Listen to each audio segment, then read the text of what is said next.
Love is possible when you embrace it with ease. Good evening and welcome to IntellectualRadio.com. Here's the Life with Zemrah and my better half, Ed. Yes, you got it right. We are so happy to be here this evening. We have been missing in action. We've had quite a bit of things going on, business and just a lot of things pertaining to my music and just life. So we are happy to be here at our show this evening, and we're even more excited because we have a wonderful, wonderful guest, and I hope that you saw it on my posts. We have joining us this evening by phone is Dr. Gwendolyn Oglesby Odom, who is the Vice President and Chief Nurse Officer of Advocate Trinity Hospital. Dr. Oglesby Odom has been working with Trinity since 2019, when Dr. Janice Phillips invited her to be an external reviewer with the Rush Review Group. When Dr. Oglesby Odom took on her current role at Advocate Trinity in 2020, she began the process of creating her own review group with her leadership team, modeled after Rush. And one of the things about Dr. Odom is her passion for what she does in the health industry. I mean, she loves what she does. She's good at it. She's thorough. She's precise. She is awesome. To date, she has written 13 reviews herself and has helped us connect with 22 nurse and healthcare leaders at Advocate Trinity. Like the Rush Group, this group covers a variety of nursing and healthcare administration specialties. So in other words, Gwen has truly made a difference at Trinity Hospital. Dr. Gwendolyn Oglesby Odom is an accomplished nurse executive with over 25 years of extensive healthcare operations, financial, accreditation, and regulatory experience in the post-acute care setting. She has a proven track record for leveraging her operational and clinical expertise to successfully facilitate healthcare turnarounds and startups. Her areas of expertise is in the post-acute care setting include home health, public health, correctional health, managed care, chronic care, management, and transitional care management services. Her professional and educational experience makes her uniquely qualified to provide leadership in a myriad of healthcare settings. Dr. Oglesby Odom currently serves as the Chief Nursing Officer and Vice President, VP, at Advocate Aurora Health Trinity Hospital. Look on the south. It's on the south side of Chicago. I mean, she is when we talk about an awesome, awesome person, she really is. She's what we call heavy. She's a leader. She really is. She's a leader, like I said, and a passion for community healthcare that is value-centered. She believes her work in the healthcare industry reflects her passion for humanity. She uses mentoring, relationship building, creative thinking, external awareness, flexibility, accountability. And that's important when you're talking about being in the position that she's in. Accountability. And her visionary, having the vision, skills to develop, inspire, and build productive, results-driven teams. She is acutely aware that her passion has a direct impact on her legacy. Therefore, she gives and expects nothing less than excellence. And that is the truth. That I definitely know of Dr. Odom. So we're here at Here's the Life, IntellectualRadio.com with Zemrah and Ed. And we're going to take a short pause for the cause, and we'll be right back in a moment. Listen to a little bit of Zemrah. Love is Possible from Zemrah.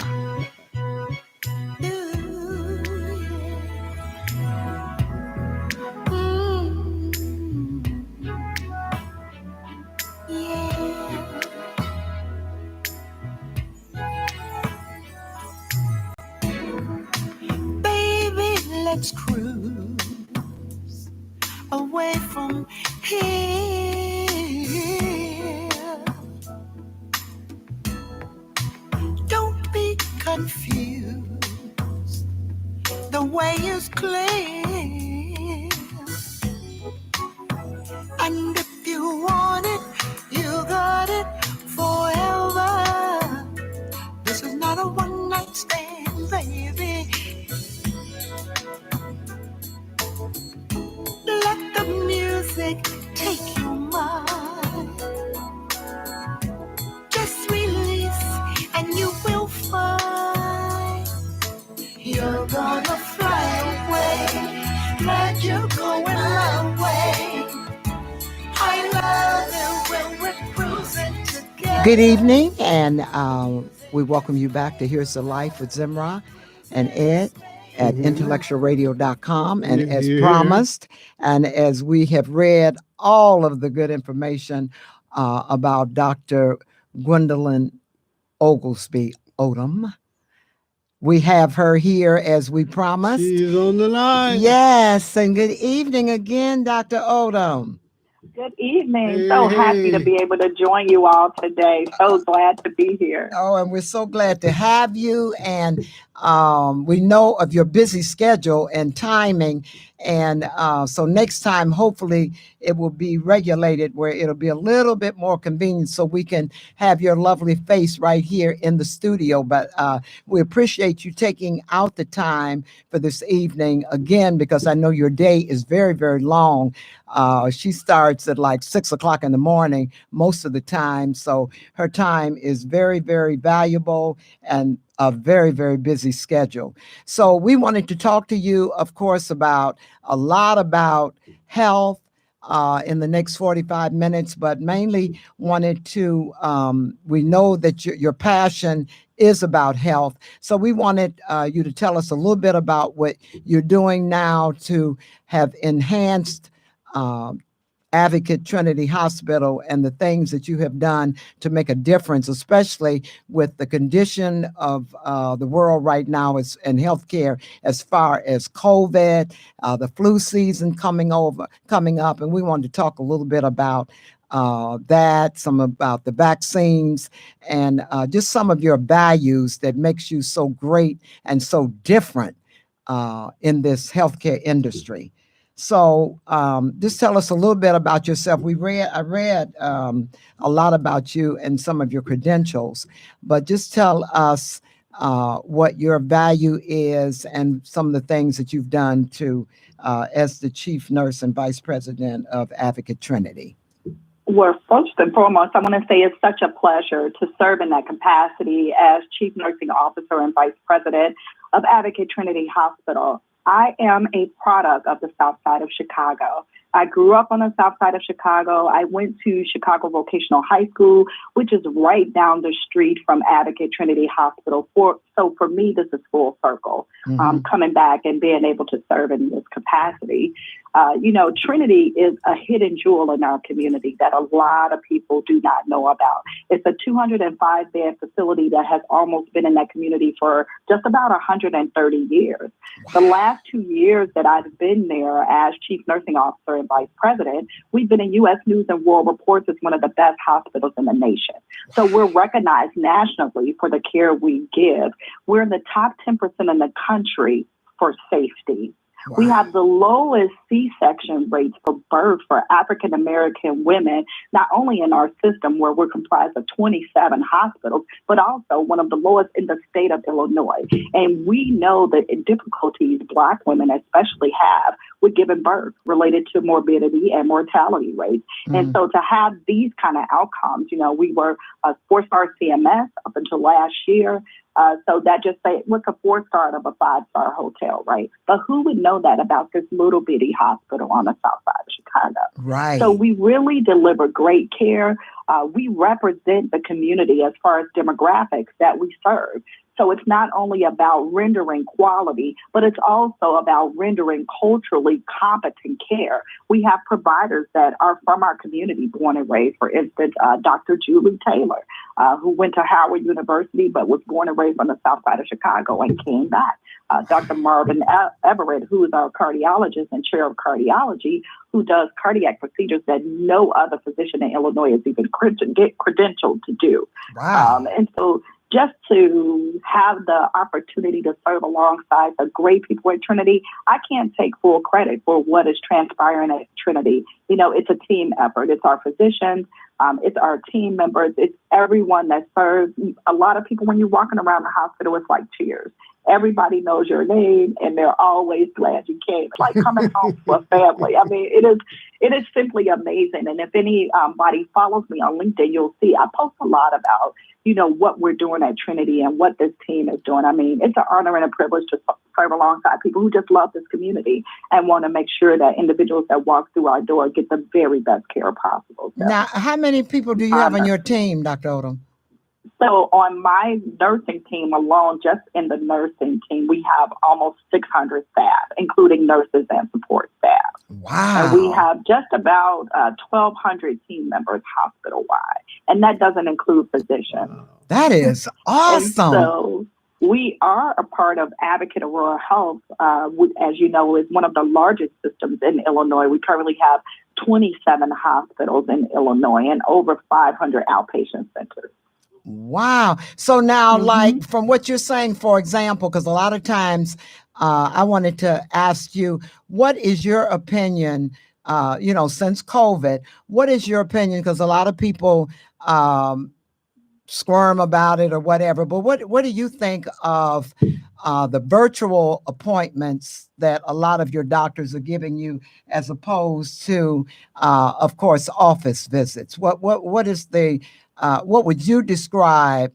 Of course, we know the difference, but how would you say that it is difference and a difference in that, but it can still be effective?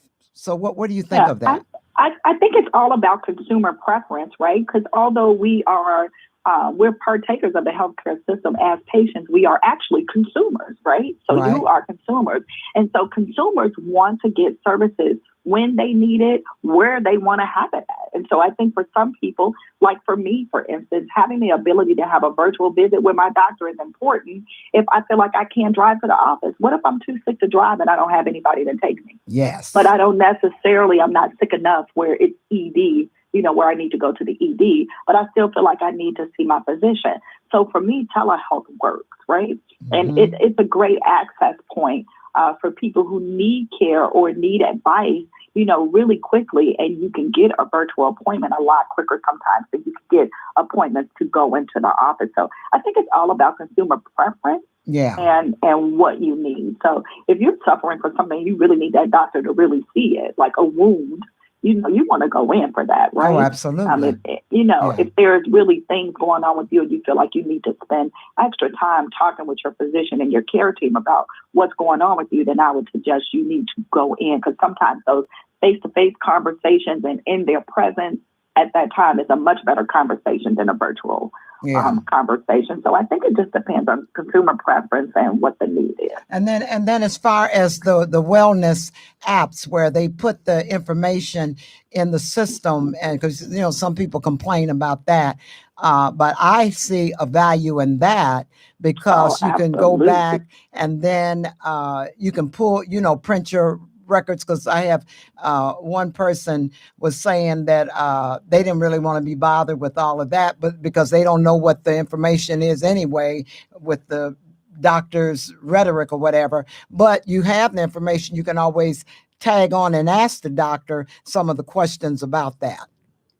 Oh, absolutely. And what if you're seeing multiple providers, Right. and you're going into one doctor, but you saw your primary, but if you have diabetes, you're going in to see your endocrinologist, right? But you have your notes in your phone now that you can access in your app to Right. show your endocrinologist, right? Or you have access to what they have listed as your medications, because how often do you leave your medicines at home, or you don't keep track of it and you don't know everything that you have? Yeah.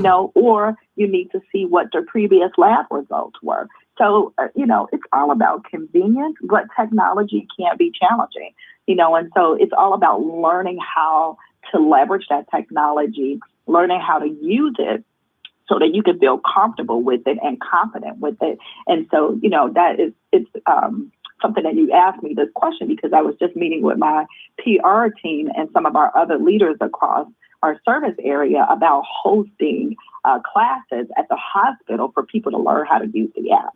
Oh, that is really good.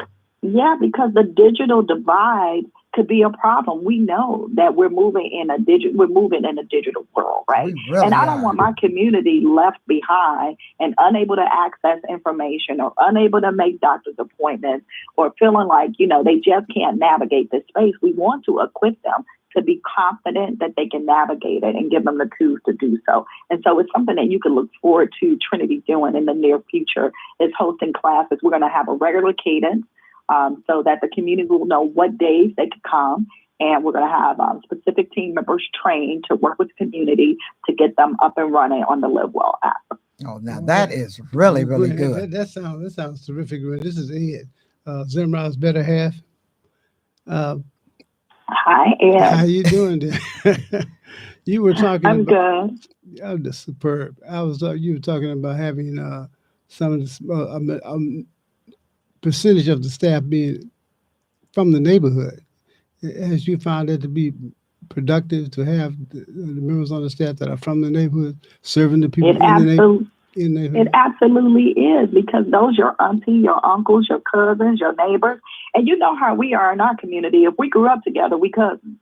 Yeah, Your mama is my auntie, right? And so, that's how, it is at the hospital. I mean, and there are generations of family members that work there. So, you may have the mom that's working as a nurse, the dad that's working there as a doctor. I have a father and a daughter on our pharmacy team. They're both pharmacists. Wow.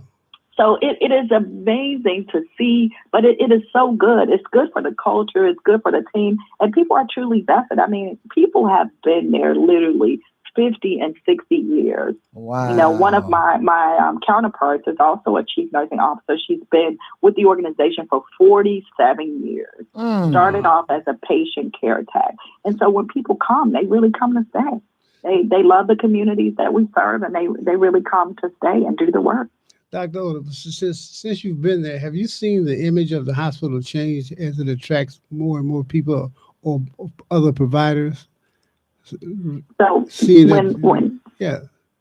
So let me just say this. I think what has happened over the years, the hospital used to be South Chicago Hospital. Right. And so I think that the reputation that it had prior to South Chicago has stayed. I don't think the community really realizes that we are part of Advocate Aurora Health.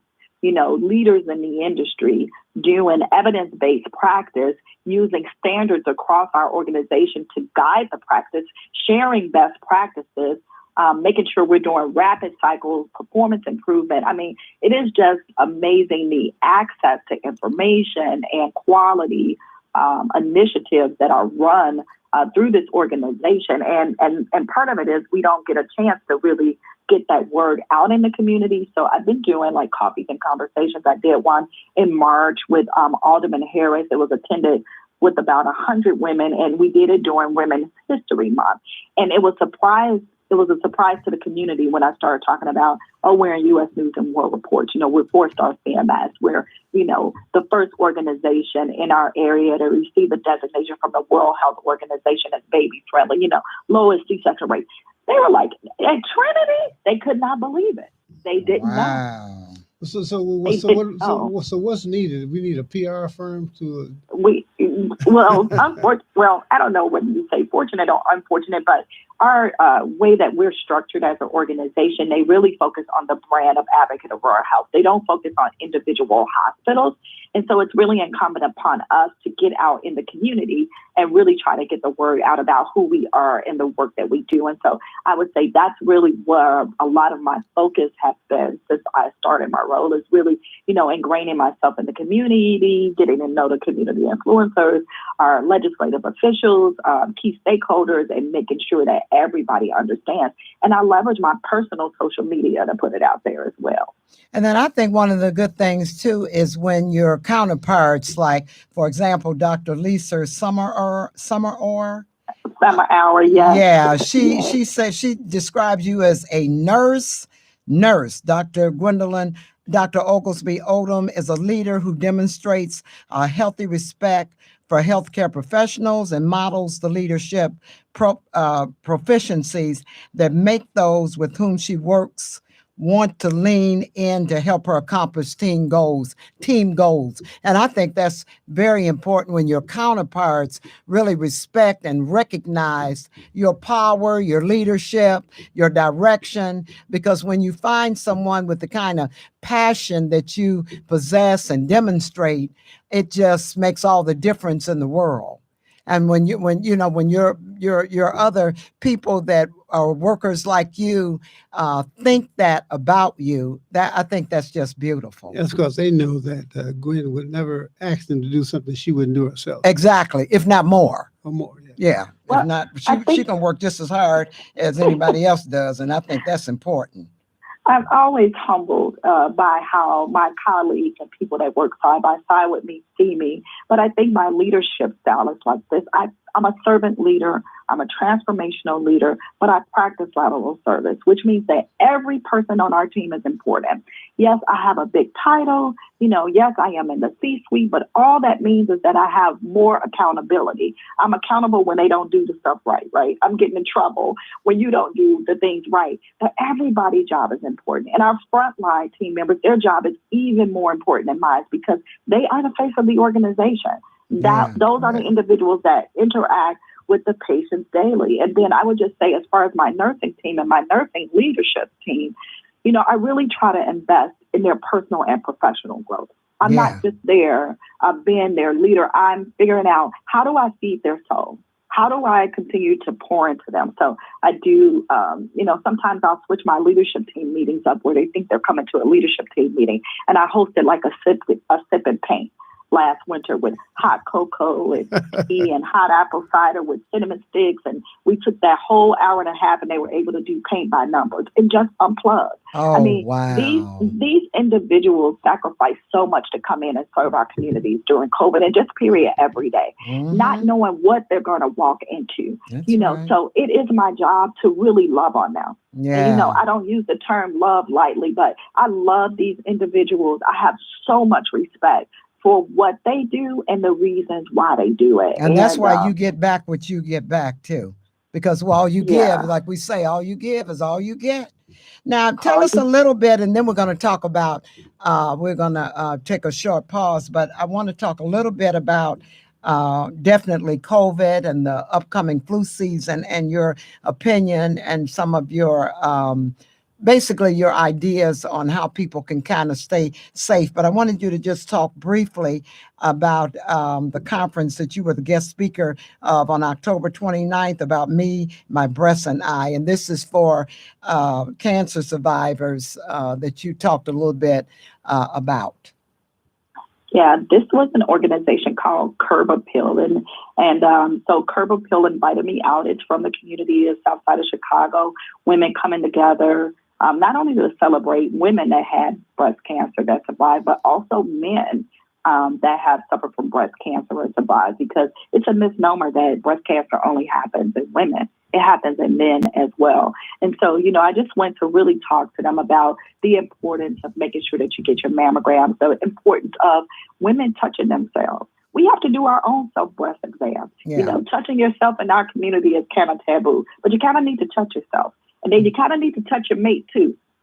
I mean, we need to make sure they don't have nothing going on and we don't feel nothing in those, those testicles. Yeah. In those areas. And so, it's important upon us to make sure that we're loving on each other enough to make sure that we're checking ourselves and we're checking our partners and we're doing our part by making sure we show up and get those things that we know we need to get, such as mammograms, colonoscopies, and making sure that you're checking in with your doctor. And, a lot of women feel like, I'm not having sex regularly, so it's no need for me to go in and get a pap smear. But cervical cancer is real.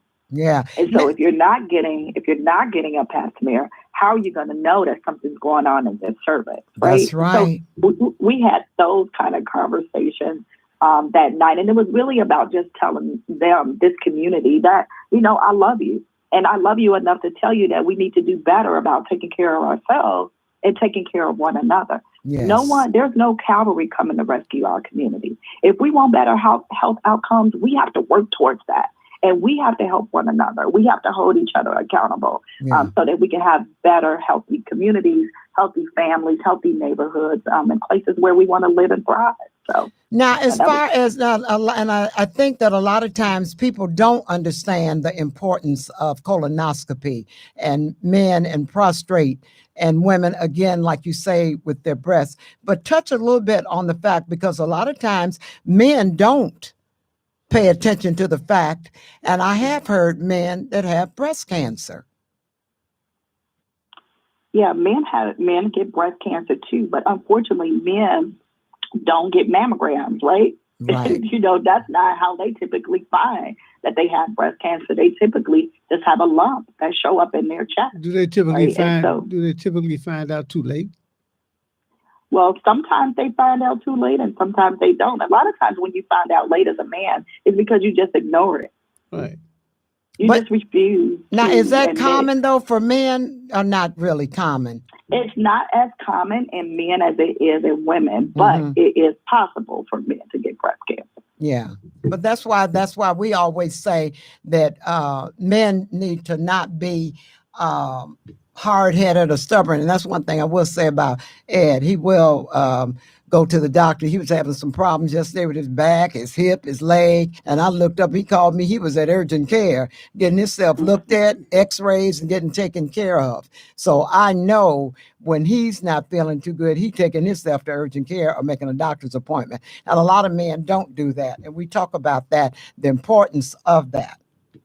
Well, let me just say this. Women on the call, women that are listening in via the live stream, we have a lot of control about what happens and how our men take care of themselves. Yes. They can be hard-headed, but when they really love you and you use your woman power to talk really nicely, not to nag, to really express your concern, to really help them navigate that space of fear, and also helping to schedule the appointments and get them there. I think if we just did a better job of trying to cultivate that, we can get our men in. Yes, they may be stubborn, but they love us, right? Yeah. And we love them. And so how do we use that power of love to help encourage and get them where they need to get to? I think we got some powerful women. Yeah. I really do. Dr. Odom, that's going to take some practice. I'm just telling you like it is. But it can be done. On the women part, that's going to take some practice. Yeah. But listen, we are partners in this thing, and we need our partners. Exactly. We cannot do this journey alone. God did not create us to live on this earth alone. Everyone seeks relationship and partnership because we were not meant to be alone.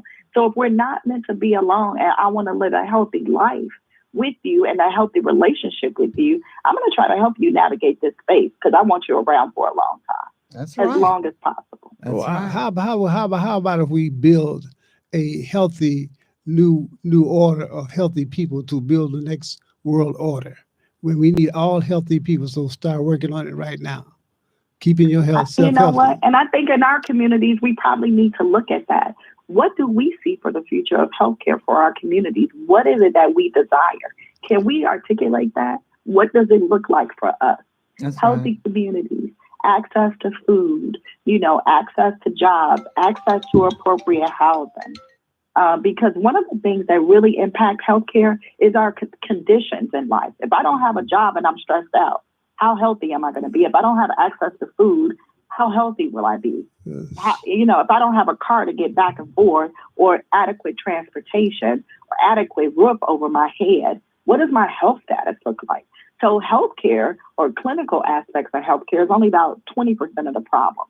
The other issue is about 80% related to the social determinants of health, those things that actually impact your healthcare just because of society and our social way of living.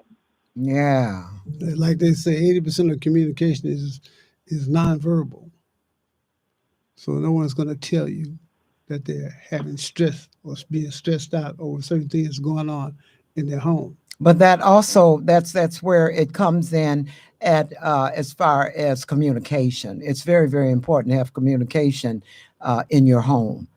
because we were kind of talking about that this morning. Ed kind of thinks that, a lot of times if people are sick or I mean, really sick, they don't necessarily, and that started with Chapman Bowman that we were talking last night about that, with he was sick and he never really said anything. I mean, he did the film. I did a lot of films, but he never disclosed what he was feeling. Figure like this: if there's really nothing you can do about it, why would I spread something negative to tell you about a situation that you can't do anything about?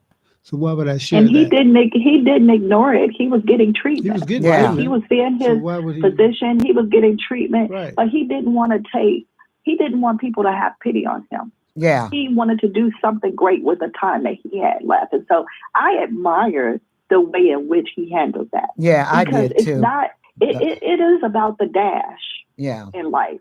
From, right. The time we're born and that dash in the middle until our end date. And he wanted to do the best he could in the dash. Oh my God. And he was absolutely, he was a real gentleman. I mean, for real. And I too respected him on that.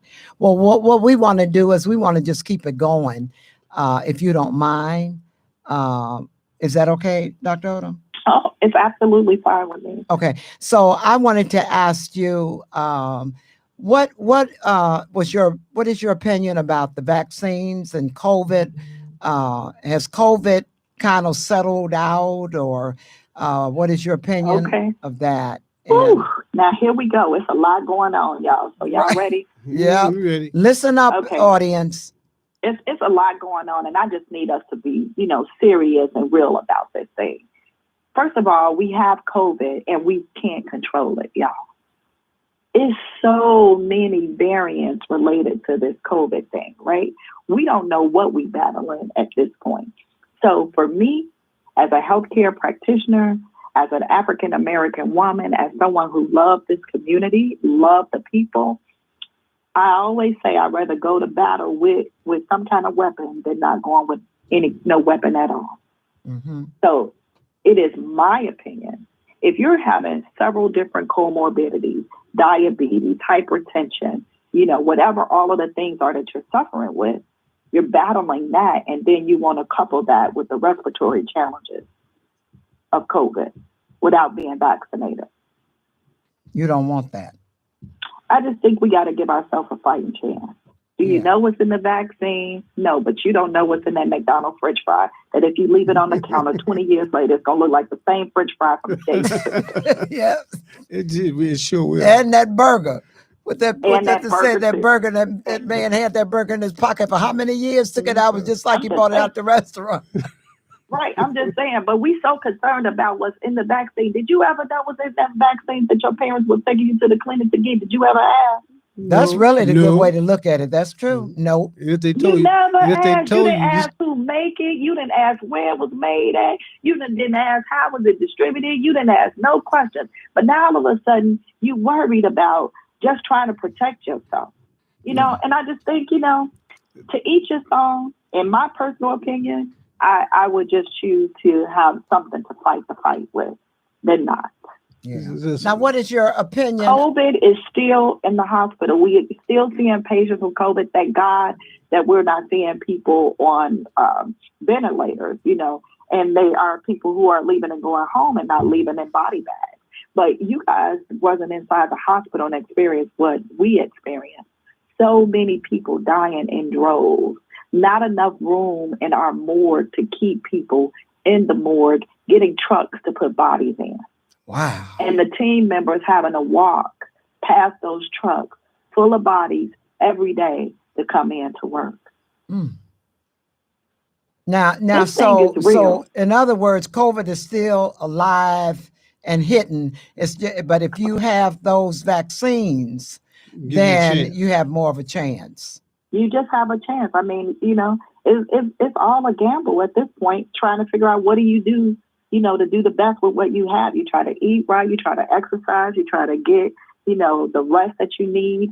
And then you just, get those supplements and take the vaccines and do, as we're advised to do that. Try to do the best that we can with what we have. We have RSV now. They think that RSV is only impacting kids. It's not. It's impacting adults today. Today at our hospital, I think we had 6 cases of RSV. The youngest one, 29. The oldest one in their 70s.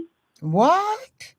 So then we have flu, we have COVID, and we have RSV. We're calling it the triple threat in the healthcare industry. So we're trying to deal with all of that. It has been a surge. If you've been watching the news, all the pediatric hospitals are filled to capacity. Yes, we don't have any capacity. Right. So this is like their COVID right now, right? They're in a surge state, but we're also starting to see that trickle down effect, and adults are getting RSV, which is a respiratory virus, yes, as well as COVID, which attacks the respiratory system, as well as the flu. Yeah. Wow. So the flu, they say the flu is really out there coming this year, right? Yep, it's a really bad season for the flu, but what we're hearing from the CDC and NIH is that this current vaccine is really helping with this flu season, and it really helps to fight this variant of the flu. So it's highly recommended that community members definitely get the flu shot as well as the vaccine. Now, if you've just had a cold, Dr. Odom, like I was going to get the flu shot. I just didn't have COVID or anything, but I just got over a cold, and I stayed right on top of it. Don't recommend, if you're having any symptoms of cold or the flu, you don't get the shot until those symptoms have subsided and you're no longer, having those symptoms. Okay, because if you were to get it, what could happen? It would throw you back into it? You just don't know, right? Right. It is all about your immune system. Every single person is different. And so, it just could make it worse. It could exacerbate it, in different individuals. So they highly recommend it. You don't have any of those symptoms when you get the vaccine. Okay, now let me ask you this question, because this was a question that someone asked. So when you get the flu shot, they are putting the virus in you. Is that true? So when you get the flu shot, it's something that's called like an attenuated virus. It's just a very little small percentage of the virus, right? So it's the way that the body builds antibodies in order to fight the virus, if that makes sense. Yeah. So they give you a little bit of it so that your body can create antibodies to be able to fight the virus. So I hope that explains it. Yeah, it did. And that's the same thing. If a person gets COVID, then they don't necessarily get it again or whatever because of the fact that they have the antibodies of that in them as well, right? Right. And that's only depending on the variant, because remember, we have several different variants of the COVID virus. Wow. So is it the alpha variant? Is it the beta variant? And so it depends on the variant that you had. So you would have antibodies for the variant that you have, but you could get another strain of COVID right after having another different strain, right? So it just depends.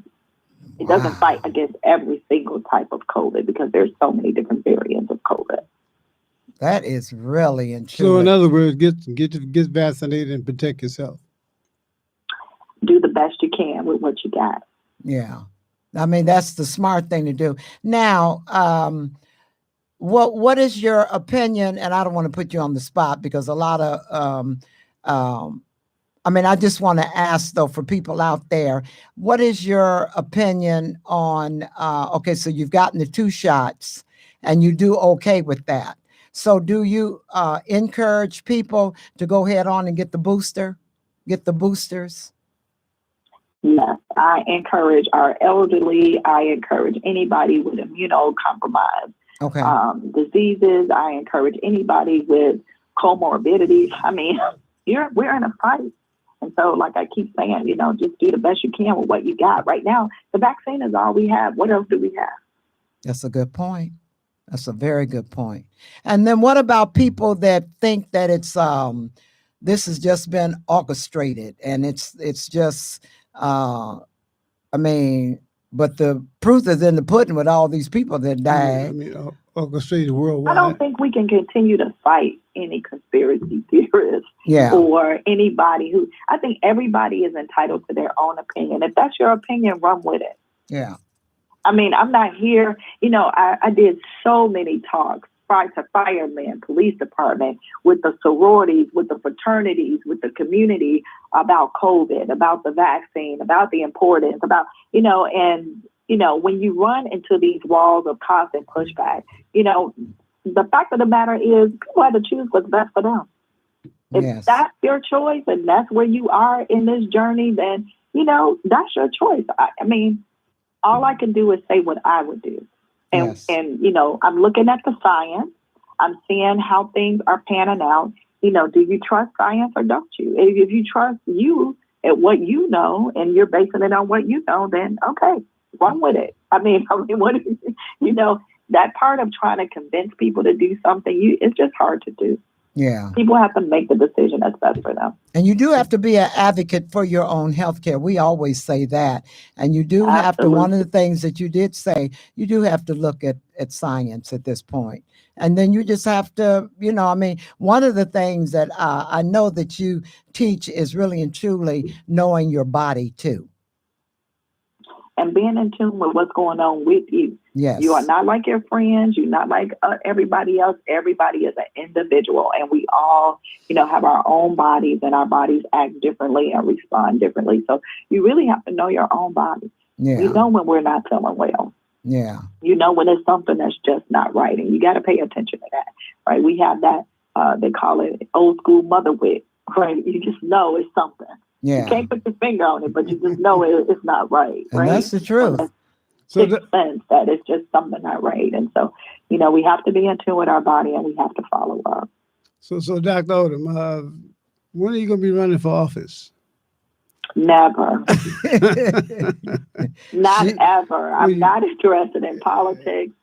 I'm interested in advocating for policies that impact our communities. But I'm not interested in being in this nasty political landscape that we live in. We live in a very toxic political landscape where people cannot have their own opinions. And, people are really just nasty. And I have no interest in that. If I can't love on you, I don't want nothing to do with you. That's right. Well, see, that's why we need you. Yeah. Well, we need her, and we need her in this day and time. We need her right in the industry that she's in, because so many people suffer because even people in the nursing and the in the medical field, they're not always as passionate as Dr. Odom and some of her counterparts are. The thing about it is we need more passionate people in the political world, because the leadership. Let me just say this. I'm going to chime in because we teach people how to treat us. Yes. And let me just say this, your healthcare insurance card, I don't care if it's a Medicaid card, Medicare, managed care, commercial, whatever card you got is like a credit card. You can take your business someplace else. Whoa. Nobody has a right to mistreat you. When you're not getting what you deserve, pick your little self up, take your little credit card with you, your little insurance credit card, and go someplace else. That's Go right. where they're going to respect you and treat you and value what you have to say. No longer do you have to stay somewhere. They don't want you there. Don't go there. That's right. That's right. That's really the truth on that. We teach people how to treat us, and you have insurance.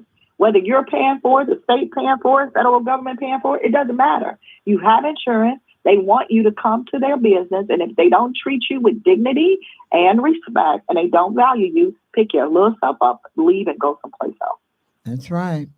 Well, that's why we need a PR campaign for Trinity Hospital, because no one knows about the job you're doing unless we advertise it. And I wanted to see you on the air with Advocate Aurora Health.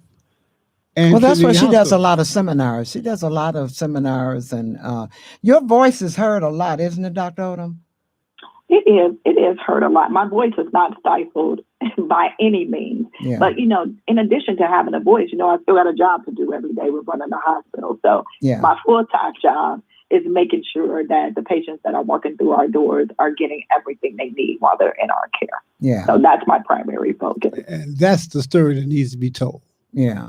Now, let me ask you this. What is your take on all of this abortion, all the abortion subjects that they've been talking about? Well, it's interesting to see the turn of events in our country. Yes. From my opinion, this is not me speaking on the behalf of Advocate of Rural Health. So I understand. This is me speaking from Gwen, yes. From a young lady, from a woman's point of view. I think anytime somebody else can decide for me what I can and can't do with my own body is an issue. Yes.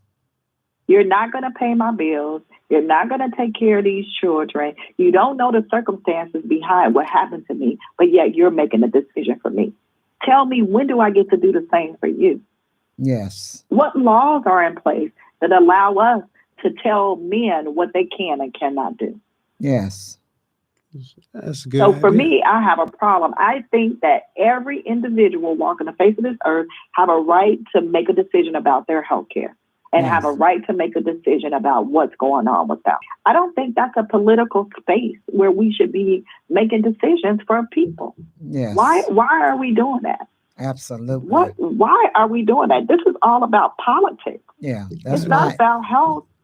It's not about the lives, the women whose lives are in danger if they carry these babies to term. It's not about the young women who've been raped or molested and got to carry their rapist or molester's baby to term. Yes. I agree, Dr. Odom. The psychological impacts of all of that, the lives that you're going to do, who's going to pay for the therapy sessions that these kids and these moms are going to need? Right. Who's going to follow up with them to make sure that mentally they can manage or financially they can manage? No, they're not saying we're going to give you a stipend every year since you didn't get an abortion and you got to take care of this kid. We're going to make sure their college is paid for. They got clothes and food and shelter. Where is that at? Yes. Very, very good response. That's the truth. I'm just saying it's a sticky situation. I'm not speaking on the behalf of my organization, and I will preface that I'm speaking from my own personal perspective that I just think it's wrong. It's wrong that we've taken a step back with Roe versus Wade, and it is the first of many step backs to come, the way that I see the political landscape turning. Yeah. Well, my opinion is that if you're not a woman, you need to stay out of the conversation. I'm just saying, who are you to tell me what to do with my uterus? It's mine. That's right. I totally agree. If you don't have one, you have nothing to say. Yeah. I'm just saying. That's right. I think we should give them a few and let them give birth to a few. Right. It'll change the dynamics for sure. I'm saying, everything would change. Absolutely. Now, what is now another thing, because a lot of that is part of what's going on as far as mental health. Now, does Trinity have Advocate Trinity? Do they have a great department for people that suffer from mental anxiety and all of that? So we do not have a inpatient mental health unit. However, we do have outpatient mental health services as well as telehealth. In addition, our sister hospital, which is Christ Hospital in Oak Lawn, does have inpatient mental health.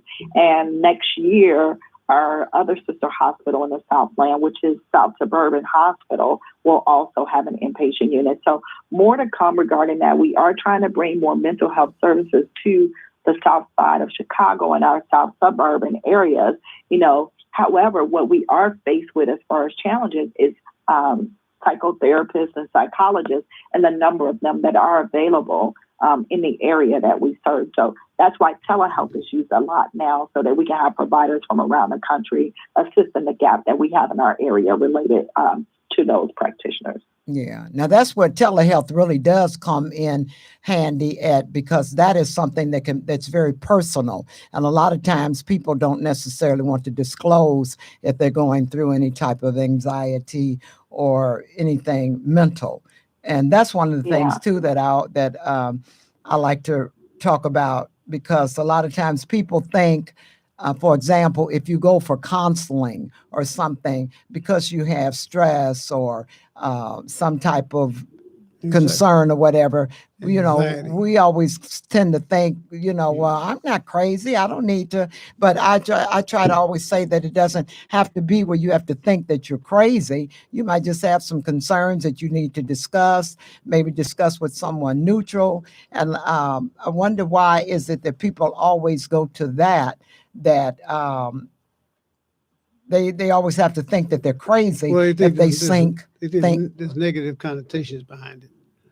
but it I doesn't. think in our community, mental health and seeking help from therapists, we've been socialized to think that we so strong, we don't need this help. Right. Or we can manage and we can do it all along. So it's about socialization in our culture and in our communities.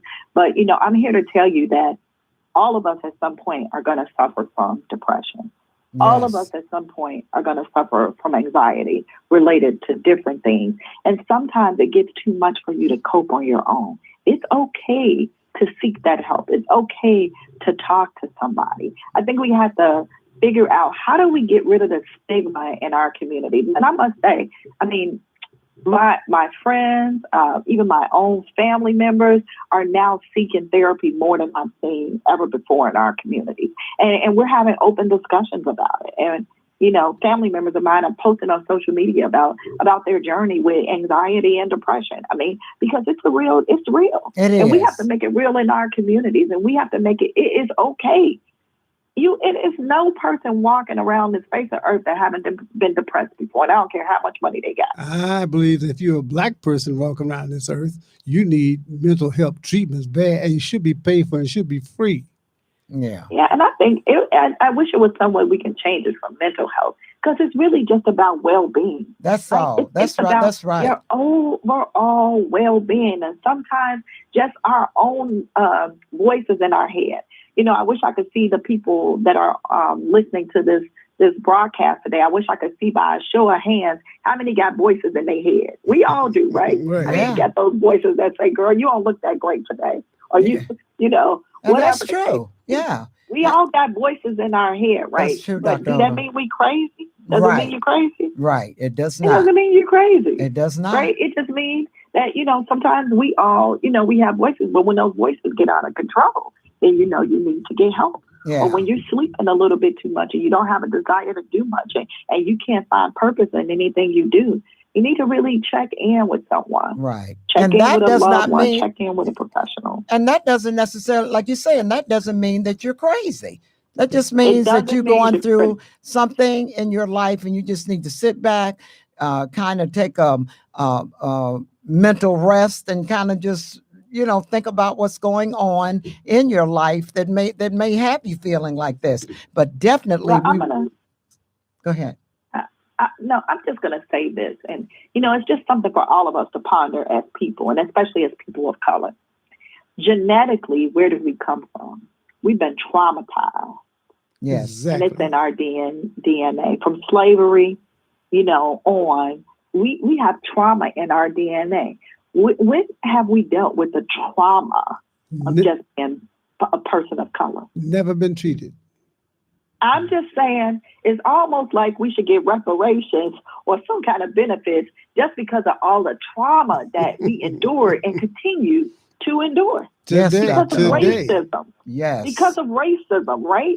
Racism and being marginalized and unappreciated and devalued and all of those things. So you cannot tell me, if you've been a traumatized people, that in some capacity you don't need help at some point. Yes. Because it's in our DNA. If you don't need help, something's wrong with you.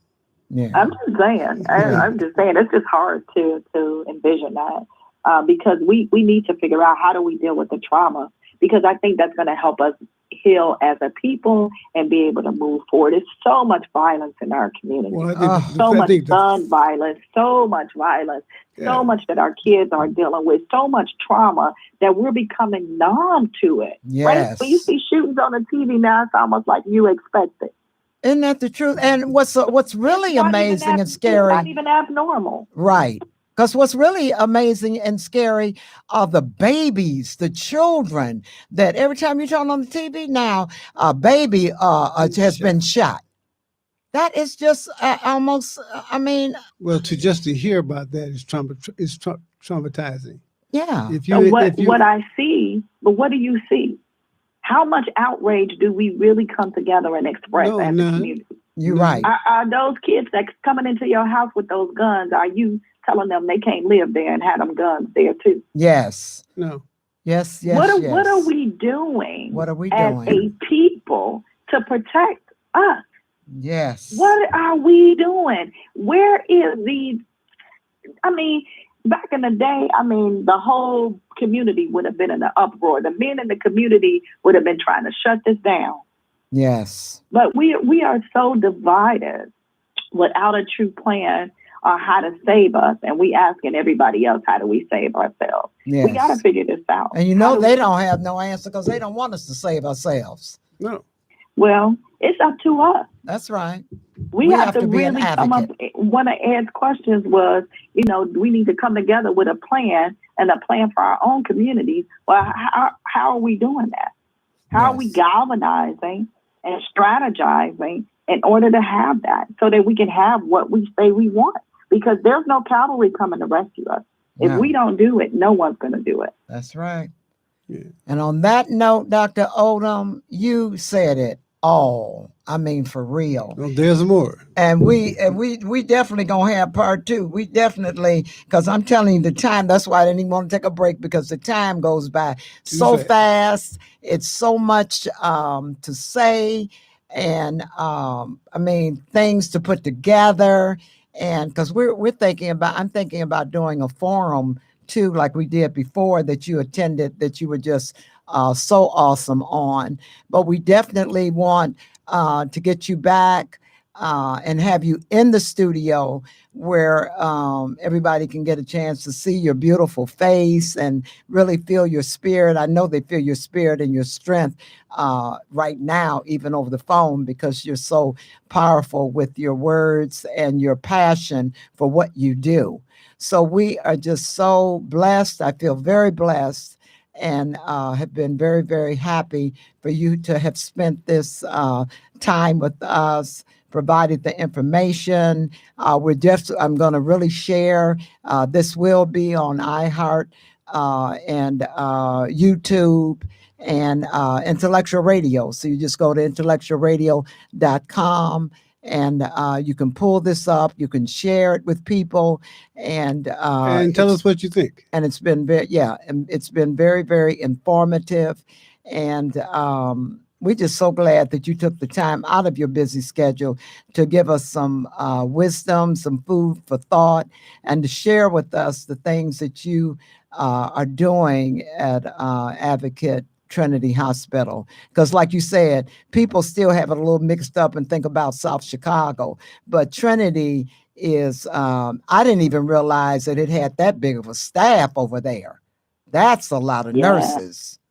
And it physicians. Is, and just think in our system is 22,000 nurses wow. in our 27 hospital system. And so we are part of a large organization sharing best practices. So it's a lot different than what people think. But I want to say to you and Ed, it's always a pleasure, Zemrah, to be a part of the conversation on Here's to Life. And I applaud you all for having this forum where people can come and have honest and real and candid conversations with community and with your listeners. And so thank you for always inviting me to come. It's always a pleasure. And I look forward to the next opportunity to be with you all. Well, we're going to say thank you for that. And we're also going to, I'm going to be checking in with your secretary tomorrow so we can get our second half with you and find out, a date when you can, like I said, that'll be good for you to come in here and sit with us for some more, because I have so many more questions to ask that I wanted some more of your wisdom on. And I'm sure the next time we can have, when we have you in, then we can have callers. So and that's what I really want. That way, the audience can see her beautiful face. Yes. Because she's a cutie. Yeah. Okay, again, Dr. Odom, we thank you for your time of joining us with your busy schedule, and we will definitely get in touch with your secretary, and we say have a great, great evening, and thank you again. Thank you, and here's to life for all of us. Yes. Talk to you soon. All right. Okay. Bye-bye. Bye. That was Dr. Gwendolyn Oglesby Odom with Aurora Advocate Trinity Hospital joining us this evening. I really, really want you to share this video. I think the conversation, again, was open, honest, and very informative about your vaccines, about COVID, about being an advocate for your health, and just knowing that what we have to do for ourselves. And I think that's very, very important. And just take care of yourselves. Yeah, like Dr. Odom said, if you're not being treated with respect at where you're going to get your health care, stop going. Go someplace else. Take your business down the street to someone who actually respects your opinion and your decisions about your health and actually listens to you. Yes, but it sounds like they really doing a good thing over there at Advocate Trinity. But the world sounds needs really to know good. about it. Yeah. Well, she'll make sure of that. So we want to thank you for joining us this evening, and say to you, have a good rest of your evening, and thanks for joining us at Here's the Life with Zemrah and Ed at IntellectualRadio.com. And make sure you tune in and check out Zemrah, Love is Possible on all your streamings. And as always, I'd like to thank our producer, Earl, for allowing me to be myself again. Have a good evening.